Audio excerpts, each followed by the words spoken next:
Bueno, bueno, continuando con lo que es la práctica número 4 y 5 del laboratorio de medios de transmisión, voy a hablarles acerca de lo que vimos, lo que hicimos, las conclusiones que logramos obtener. La práctica número 4 del laboratorio de medios de transmisión trata acerca de la verificación y transformación de impedancia. En el prelaboratorio de la práctica, lo que hicimos fue repasar el estudio de la práctica 1 acerca de lo que eran las líneas bifilares y cuáles eran sus características. Hablamos acerca de lo que era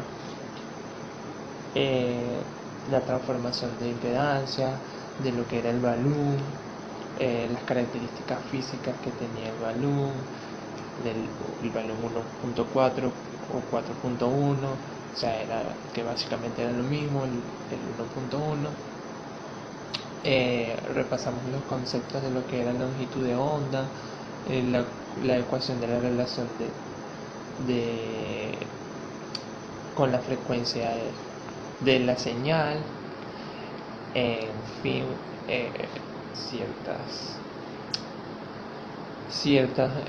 lo que hicimos fue repasar acerca de lo que era prácticamente la experiencia que tuvimos anteriormente con la práctica 1. Luego nos fuimos directamente a hacer el laboratorio, ¿no? En el laboratorio hicimos la experiencia 1, la cual se trataba de la verificación de impedancia. Allá la práctica nos daba una figura, la cual nos decía cómo debíamos conectar el balún con el puente reflectométrico, el generador de radiofrecuencia y el voltímetro. Allí nos dice: cierre los terminales del balún con una resistencia de 300 ohmios y observe la medida.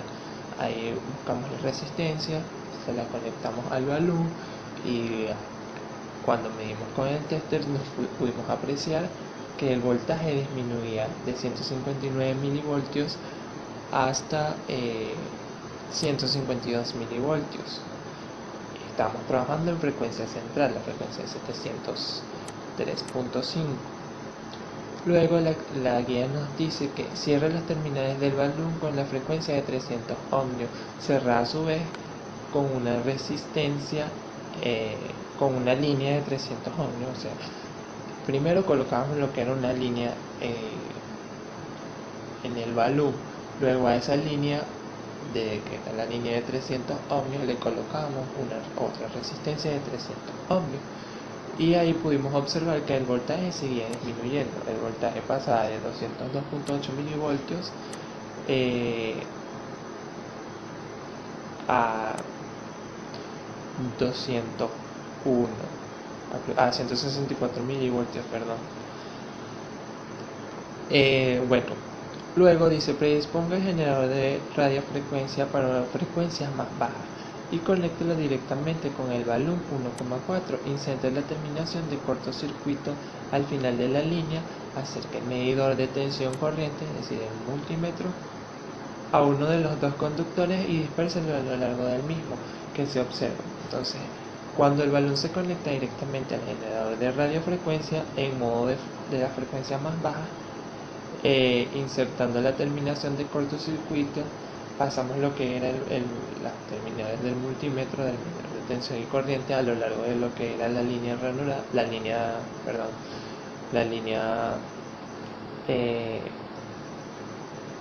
lo largo de la línea, y pudimos ver que el voltaje se mantenía constante en el trayecto que íbamos pasando el multímetro, ¿no? Luego nos dice que repitamos el mismo procedimiento para la línea de 750 ohmios empleando el balún 1.1. Una vez cerrado el balún con la terminación del cortocircuito, se observa una variación considerable de tensión a lo largo de la línea. A medida que vamos pasando el multímetro a través de la línea, con este balún sí pudimos observar una variación de tensión. Luego nos fuimos directamente a la experiencia número 2, que es la transformación de impedancia. Dice que realice las conexiones necesarias para medir una tensión de 300 milivoltios en la salida del generador RF. En este caso conectamos directamente lo que era el multímetro al generador RF y fuimos variando hasta tratar de encontrar la frecuencia que nos pedía de 300 milivoltios. Pero debido a, me imagino, defectos del generador de radiofrecuencia o el multímetro analógico, solo llegamos a obtener una tensión de 175 milivoltios. Con esa tensión fue que logramos trabajar. Luego dice que conectemos en el puente reflectométrico la impedancia desconocida, el cable de 50 ohms, que es el cable conectado el conector, valga la redundancia, hembra-hembra, de aproximadamente 43 centímetros, que corresponde a aproximadamente 3 medidas de longitud de onda para frecuencias de alrededor de 700 MHz. Este valor tomando en cuenta el factor de velocidad del cable para el cálculo de la longitud de onda. Entonces la guía nos da una figura por la cual nos podemos guiar para hacer dicho montaje. Dice: conecte la terminación de 75 ohmios y varíe la frecuencia en torno a los 700 MHz para obtener una lectura mínima en el voltímetro. Esto significa que dicha frecuencia nos encontraremos en condiciones de adaptación también si la línea y la carga tienen impedancias diferentes.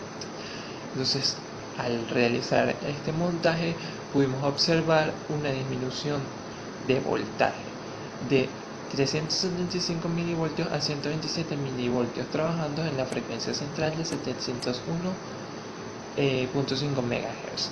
Luego dice: ahora emplea un tramo de línea como transformador de impedancia. Para ello conecte el cable de 750 ohms de aproximadamente 1.5 metros de largo correspondiente a 5.25 longitudes de onda. Ahí podemos observar, se observa que a frecuencias mínimas de 469.5 MHz, cuando había resistencia, obtuvimos un voltaje de 132.3 milivoltios, mientras que con la misma mínima frecuencia pero sin resistencia obtuvimos un voltaje un poco mayor de 146.2 milivoltios. A partir de ahí comenzó lo que era el post-laboratorio, el cual nos hizo una serie de preguntas, realizar un cuadro comparativo entre lo que era el valor 1.1 y 1.4. Y bueno, esas fueron las conclusiones de lo que era la práctica número 4. Eso fue lo que hicimos en el laboratorio de la práctica número 4. Ya para la práctica número 5 utilizamos los instrumentos que eran referentes, o sea, en referencia a lo que era el patrón de radiación, ¿no?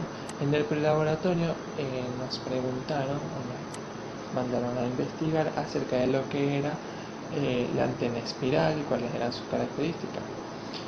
La antena espiral es una antena que puede formarse a partir de 4 espirales convenientemente rotadas.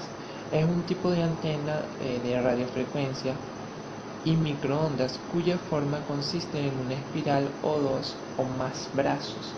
Se suele clasificar como antenas independientes de la frecuencia, ya que son capaces de funcionar en un rango muy amplio de frecuencias y suelen ser de tamaño reducido debido a la estructura compacta en sus brazos, lo cual supone una ventaja frente a otras antenas de banda ancha.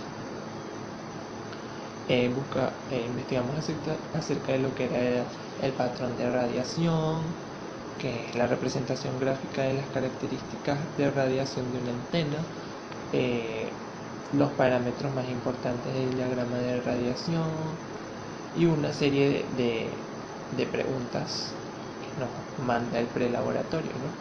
Ya yéndonos a lo que hicimos realmente en el laboratorio, bueno, nos dice la experiencia 1 que realicemos un montaje que se encuentra en la hoja guía, montaje, nos da una figura. Bueno, una vez conectados los componentes, predisponga el generador para las frecuencias más bajas y para la máxima potencia en el ALC off, con el ALC off, perdón. Con el generador de radiofrecuencia se trabajó con un voltaje mínimo de 175 milivoltios y con una frecuencia mínima de 459.5, que es la que hemos venido trabajando durante las prácticas que hemos hecho, ¿no? Dice, acerque el medidor de tensión y corriente y observe las medidas correspondientes para ambos parámetros. ¿En qué parte del brazo de la antena espiral se presentan máximos y mínimos de corriente? Ahí utilizamos lo que eran los detectores y vamos moviendo los detectores alrededor de lo que era la espiral y observando en los LEDs donde se encontraban los máximos y donde estaban los mínimos, ¿no? Entonces podemos observar que a un máximo de tensión habrá un mínimo de corriente. Es decir, cuando detectábamos un máximo de corriente, en ese mismo máximo de corriente había un mínimo de tensión. O sea, era como inversamente proporcional. Entonces, observamos que a un máximo de tensión habrá un mínimo de corriente, a un mínimo de tensión habrá un máximo de corriente, a un mínimo de corriente habrá un máximo de tensión, un máximo de corriente habrá un mínimo de tensión, así sucesivamente. Bueno, ahí logramos observar donde se encontraban los máximos y los mínimos. Más adelante, bueno, ahí se encuentran las fotos. Luego nos dice que básicamente que hagamos el mismo procedimiento, pero esta vez nos alejemos un poco y ver qué observamos, ¿no? Nos dimos cuenta que al alejarnos, el medidor de tensión y corriente a una distancia de aproximadamente 40 centímetros utilizando un metro, se mantiene constante un campo mínimo. Se observa que con el aumento de la distancia la corriente va disminuyendo, es decir, a mayor distancia es menor el alcance de radiación.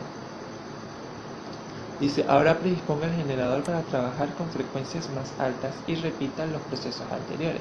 Es que nos dimos cuenta que a corta distancia podemos observar que el voltaje en el centro de la antena es máximo, mientras que la corriente es mínima. A medida que se acerca a la mitad del brazo se consigue el máximo valor, que es el tercer LED, y disminuye a medida que se acerca el medidor a la punta, pero sin llegar al mínimo valor. En ese caso la corriente en el centro del campo es mínimo, pero cuando se mueve el equipo medidor a los extremos va aumentando la intensidad. A larga distancia el voltaje va disminuyendo a medida que vamos alejándonos de la antena. Luego nos dice que ahora vamos a utilizar el medidor de campo a través del cual vamos a observar el patrón generado por dicha antena. Anoten la observación. Corresponde el patrón obtenido al investigado por las antenas. Bueno, se observa un lóbulo frontal de aproximadamente 40 centímetros, el lóbulo posterior y los laterales de aproximadamente 30 centímetros, es decir, a frecuencias bajas obtenemos un mayor campo, ¿no? Luego dice, dibuja el patrón obtenido, ¿no? Logramos con el medidor y la ayuda de un metro íbamos alejándonos y vamos dibujando el patrón y obtuvimos el patrón que se observa acá en la guía, ¿no? Cabe destacar que el medidor que obtenemos ese patrón que, a pesar de que se parece al patrón que debería habernos dado, no está completo debido a algunas fallas que habían en los aparatos de medición, también debido a la radiación